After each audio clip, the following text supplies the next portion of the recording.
Bonjour à toutes et à tous, aujourd'hui je vais vous parler de la poudre d'indigo, qui est une poudre de plante colorante qui permet de foncer les cheveux sans aucun reflet chaud. Donc pour toutes les filles qui veulent se colorer les cheveux plus foncés sans reflet au burn, à cajou ou rouge, c'est une super solution. Même pour les filles qui veulent casser le côté un peu trop rouge d'une coloration végétale, je vous le conseille vivement. Donc si ça vous intéresse, restez avec moi. Alors, si vous entendez du bruit, c'est parce que j'ai ma petite lapine qui est avec moi. Je vous présente Mowgli, ma fille. J'espère qu'elle va pas faire trop de bruit parce qu'elle court partout. Donc voilà, excusez-moi, si ça vous intéresse, restez avec moi. Alors, il faut savoir que la poudre d'indigo, c'est une poudre de plante séchée, ça provient d'Inde. En général, elle est de couleur bleue ou elle peut tirer un peu vers le vert. Moi, par exemple, ma poudre, alors attendez, parce que j'ai pas mis je vois rien. Ah oui, la mienne, je l'ai achetée chez Aromazone, elle est un peu verte et sur les cheveux, elle rend un peu bleu, vert, ça dépend. Et donc voilà, c'est utilisé aussi pour colorer les jeans. Donc c'est utilisé pour les teintures de vêtements, mais aussi pour les cheveux. Voilà ce que c'était la poudre d'indigo. Si vous avez lu mon blog, si vous avez suivi mes aventures capillaires, vous savez sans doute que je me suis fait malheureusement décolorer trois quarts de mes cheveux. Parce qu'à la base je voulais un tie and dye, mais bon, ça n'a pas rendu exactement ce que je voulais, c'est pas grave, passons. Et voilà, donc j'ai recoloré avec une coloration chimique. Donc c'était parfaitement ma couleur naturelle. Mais sur une décoloration, les cheveux ont tendance à... Enfin, les colorations, ont tendance à tenir moins bien sur une décoloration. Du coup, ça dégorgeait assez rapidement. Il aurait fallu que je me refasse une couleur chimique tous les mois. Et comme, je sais pas si vous le savez, mais je suis dans une optique de plus en plus naturelle. Je mange différemment, je consomme différemment, etc. J'avais pas envie d'utiliser une coloration chimique qui n'est pas bonne pour la santé du tout, qui est encore moins bonne pour les cheveux. J'avais pas envie d'en utiliser une tous les mois. Je suis passée à la coloration végétale. Donc pour ma première coloration végétale, je suis allée chez Biocoiffe, donc j'en fais tout un article sur mon blog si ça vous intéresse, où ça a été super, ils m'ont vachement bien rattrapé le coup et ils m'ont redonné ma couleur naturelle. Mais pareil que pour les colorations chimiques, ça a tendance à dégorger assez rapidement. Du coup, plutôt que d'aller chez Biocoiffe, je vais arriver à parler, tous les mois, pour un budget qui est quand même assez conséquent si on fait ça toutes les 3 semaines, tous les mois, j'ai décidé qu'entre deux rendez-vous où je pourrais rattraper moi-même la couleur. Et comme à la base je suis châtain clair l'été, je suis châtain foncé l'hiver, mais châtain foncé vraiment avec des reflets froids. J'ai aucun reflet rouge ou acajou naturellement. Et malheureusement, avec les colorations végétales ou même chimiques d'ailleurs, ça a tendance à dégorger un peu rouge, ce qui ne me va pas du tout au teint. Parce qu'il ne faut pas oublier qu'en général, la couleur qui nous va le mieux, c'est la couleur naturelle. C'est notre couleur naturelle de cheveux. Et donc voilà, c'est quelque chose qui ne me va pas du tout et je voulais absolument casser cet effet-là. Donc à la base, j'ai eu un peu peur. J'avais eu peur d'utiliser du henné parce que c'est vrai que le henné naturel de base est rouge. Après, il y a différentes sortes de henné. On rajoute plus ou moins de couleurs, de poudre, de plantes, etc. pour casser des reflets. Et l'indigo, c'est une poudre de plante un peu comme le henné qui colore mais en bleu-vert. Alors n'ayez pas peur, vous n'allez pas vous retrouver avec des reflets, avec des cheveux bleu ou vert parce que justement les poudres de plantes donnent seulement des reflets. Mais comme vous le savez, dans le cercle chromatique des couleurs, le vert plutôt, le vert bleu a tendance à annuler le côté rouge, donc c'est exactement ce que je voulais. Et j'ai trouvé cette technique grâce à une youtubeuse qui s'appelle Sissi MUA. Je vous conseille d'aller voir sa vidéo justement où elle parle de se colorer les cheveux sans aucun reflet rouge. Je vous mettrai le lien en dessous parce que c'est vraiment grâce à elle que j'ai découvert cette technique. Et la vidéo est hyper complète si vous voulez la voir parce qu'elle explique vraiment, elle montre comment elle l'applique et tout. Moi pas du tout, je vais juste vous parler de mon expérience. Donc vraiment je vous conseille d'aller voir cette vidéo. Et j'ai trouvé ça super bien. Donc là actuellement j'ai les cheveux attachés mais je peux vous dire que j'ai déjà des reflets rouges qui reviennent. Ça fait à peu près 2 semaines que je me suis fait ma coloration. Il faut savoir que ça dégorge assez rapidement, encore plus l'indigo que n'importe quelle autre poudre. Mais il faut savoir que je reviens de vacances aussi, j'étais au soleil, j'étais à la mer, donc voilà, ça a dégorgé encore plus rapidement. Mais il faut savoir aussi que le henné, que n'importe quelle autre poudre colorante n'abîme pas du tout le cheveu et au contraire le renforce. Donc si on le fait toutes les 2-3 semaines, c'est absolument pas grave, au contraire ça va renforcer encore plus les cheveux, ça va les rendre plus épais, ça va les faire pousser plus rapidement. Du coup c'est tout bénef, c'est pas très grave si ça revient. Là je vais pas me le refaire tout de suite parce que je repars quelques jours à la mer, donc j'attends de revenir avant de me faire ma coloration.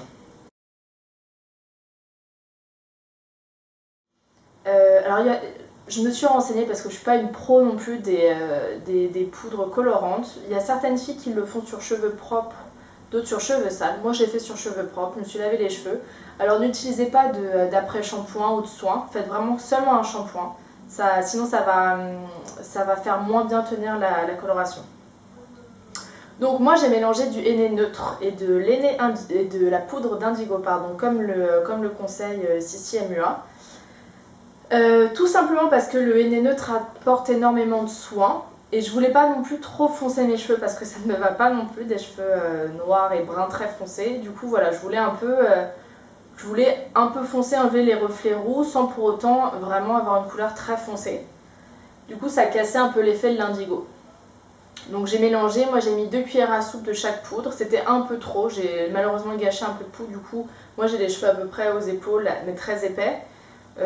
Voilà, peut-être la prochaine fois je ferai une cuillère à soupe de chaque poudre, je sais pas, je vais voir. Sachant que l'indigo ne se conserve pas, c'est-à-dire que n'importe quel henné ou etc. vous pouvez le congeler, le garder. L'indigo fait seulement effet les 2 premières heures et après il n'a plus aucun pouvoir colorant. Donc vous mélangez donc les 2 poudres avec de l'eau tiède, de préférence dans un bol de bois ou un bol en plastique, pas de métal, donc pas de cuillère non plus en métal parce qu'apparemment ça empêche, ça a des incidences sur la couleur, etc. Ça empêche l'oxydation ou au contraire, je sais plus. Mais bref, évitons, donc avec une cuillère en plastique. Moi j'ai fait ça dans un saladier en plastique, ça a très bien marché. Vous appliquez tout de suite sur vos cheveux parce que comme je viens de vous le dire, on évite de laisser reposer trop longtemps, sinon l'indigo perd son pouvoir colorant. Et qu'est-ce que je peux vous dire? Excusez-moi, je regarde mes notes parce que je suis un peu perdue sinon. Ah oui, donc moi j'ai laissé poser 1h30, ça a vachement foncé mes cheveux, donc ça marche hyper bien. Par exemple, si Samuel le fait poser que 30 minutes, donc je vais peut-être essayer 30 minutes la prochaine fois, ou peut-être 1h, mais 1h30 ça a vraiment foncé mes cheveux, ça rendait hyper bien, c'est exactement ce que je voulais, ça a cassé tous les reflets, mais voilà, peut-être un peu trop foncé pour moi. Je les ai seulement rincés. Normalement, on ne lave pas après le henné. Après le henné ou les poudres collantes. Alors moi, j'ai eu la très bonne idée de mélanger à l'huile, ce qui est une catastrophe si on ne se lave pas les cheveux après. C'est-à-dire que j'avais les cheveux un peu cartonnés d'huile, en même temps secs, parce que l'indigo assèche un petit peu les cheveux sur le moment. C'est un soin à longue durée, mais sur le moment, ça assèche un peu. Donc j'ai des cheveux catastrophiques juste après. Et je vous avoue que normalement on n'est pas censé se laver les cheveux pendant 3 jours après. Moi j'ai pas pu, le lendemain je me suis lavé les cheveux, ça a dégorgé énormément même, mais du coup tant mieux parce que pour moi c'était un peu trop foncé. Et ça a rendu du coup après le premier shampoing la couleur parfaite, celle que je voulais dès le départ. Donc pour les 3 premiers shampoings normalement avec de l'indigo si vous voulez garder la couleur que vous avez obtenue, c'est préférable d'utiliser de la poudre de cidre qui est une poudre donc lavante comme le shikakai par exemple, mais le shikakai a tendance à faire dégorger l'indigo et pas du tout le cidre. Du coup c'est à conseiller et je pense qu'il y en a même, j'ai vu qui utilisaient le cidre juste après l'indigo et ça permettait de le fixer. Du coup ça c'est pas mal, je vais essayer d'en acheter pour tenter parce que comme vous le voyez voilà, ça a quand même dégorgé assez rapidement. Alors, les conseils que je peux vous donner. Alors, effectivement, utilisez du cidre pour se laver les cheveux, au moins les 3 premiers shampoings après la coloration. J'ai lu aussi sur internet que si vous voulez que ça tienne plus longtemps, il faut rajouter une cuillère à café de sel marin et une cuillère à café de bicarbonate de soude dans la préparation, dans la mixture. Voilà, il faut le savoir que ça sèche un peu sur le moment, comme je vous le disais, bon rien de catastrophique, hein, mais ça sèche un peu sur le moment, du coup prévoir peut-être des bains d'huile par la suite ou des soins pour les prochains shampoings. À refaire toutes les 3 semaines, 1 mois. L'indigo, voilà, c'est la poudre qui dégorge le plus rapidement. Il y a certaines personnes qui le mélangent du coup avec du henné naturel, donc qui a le côté rouge pour faire tenir plus rapidement. Sachant que moi j'avais déjà des reflets rouges à cause d'un henné naturel qu'on m'a fait chez Biocoiffe. Je voulais pas en rajouter, ça allait pas suffisamment casser l'effet rouge que je voulais. Mais je pense que si voilà, vous n'êtes pas totalement contre quelques petits reflets ou que vous n'en avez pas à la base, ajoutez un peu de henné naturel, ça fera tenir beaucoup plus longtemps l'indigo.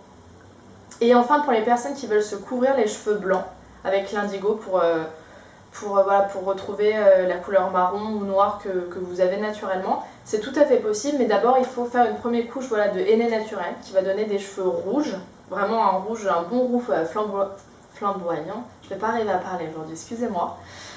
Et ensuite vous faites une deuxième couche d'indigo et ça viendra casser ce reflet rouge, vous allez retrouver des cheveux tout à fait normaux et au moins ça tiendra. Si vous faites seulement du henné indigo, déjà vos cheveux blancs auront des bons reflets bleus, ce que vous ne voulez pas je pense, et en plus ça tiendra pas bien du tout. Alors, moi j'utilise l'indigo d'Aromazone, qui moi j'ai trouvé très bien, mais voilà effectivement il n'a pas tenu très longtemps. De ce que je lis sur la blogosphère et sur YouTube, effectivement apparemment c'est pas le meilleur, parce que voilà il dégorge assez rapidement. Moi voilà j'ai le Aromazone, je suis à Paris, du coup l'Aromazone est en boutique, à Odéon. Voilà, moi ça me va très bien, pour l'instant je vais le garder, je vais au moins finir le paquet. Les henné neutres, je l'ai aussi acheté chez Aromazone. Qu'est-ce que je peux vous dire d'autre? Ah oui, avant d'acheter l'indigo, je m'étais trompée, j'avais acheté du henné noir, donc Aromazone, donc Color et Fonce, et je pensais que ça allait être très bien, et en fait quand on regarde les compositions, il y a du Lawsonia inermis. Et alors le Lawsonia inermis c'est le henné naturel, c'est le henné rouge, donc ça veut dire qu'il y avait une petite touche de henné rouge. Donc ça, pour moi, ça n'allait pas assez casser le rouge de mes cheveux. Mais effectivement, je pense que ça aide à tenir. Donc peut-être que j'essaierai la prochaine fois en rajoutant un peu de henné indigo. Je vais faire mes mixtures. On va voir. Donc voilà, ça c'est les poudres henné noir d'Aromazone. Ça, c'est l'indigo d'Aromazone. Et alors, attendez. Voilà. Et ça, c'est le henné neutre avec lequel je mélange tout ça. Qu'est-ce que je peux vous dire d'autre? Je vais vous montrer, voilà, je vous conseille peut-être de faire une mèche test avant sur le dessous du crâne, c'est ce que j'avais fait parce que je suis tellement catastrophée de mes cheveux en ce moment que j'avais pas envie d'en rajouter pour me recolorer la tête en bleu ou en vert. J'avais peur du résultat, du coup j'ai fait une mèche test qui a super bien fonctionné, au moins j'étais sûre du résultat.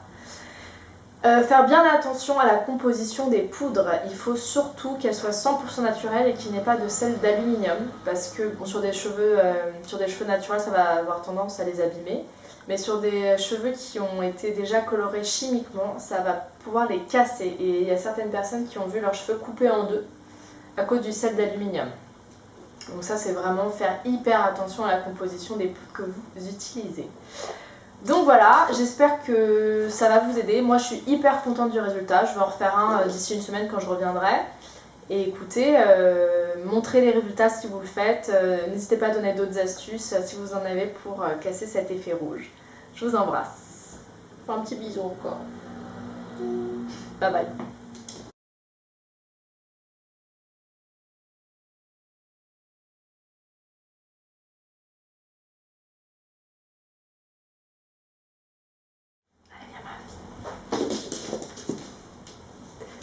Bonjour à toutes et à tous. Bonjour à toutes et à tous. Aujourd'hui, je vous parle. Attends. Pardon. Bonjour à toutes et à tous. Aujourd'hui, je vais vous parler de la poudre d'indigo, qui est une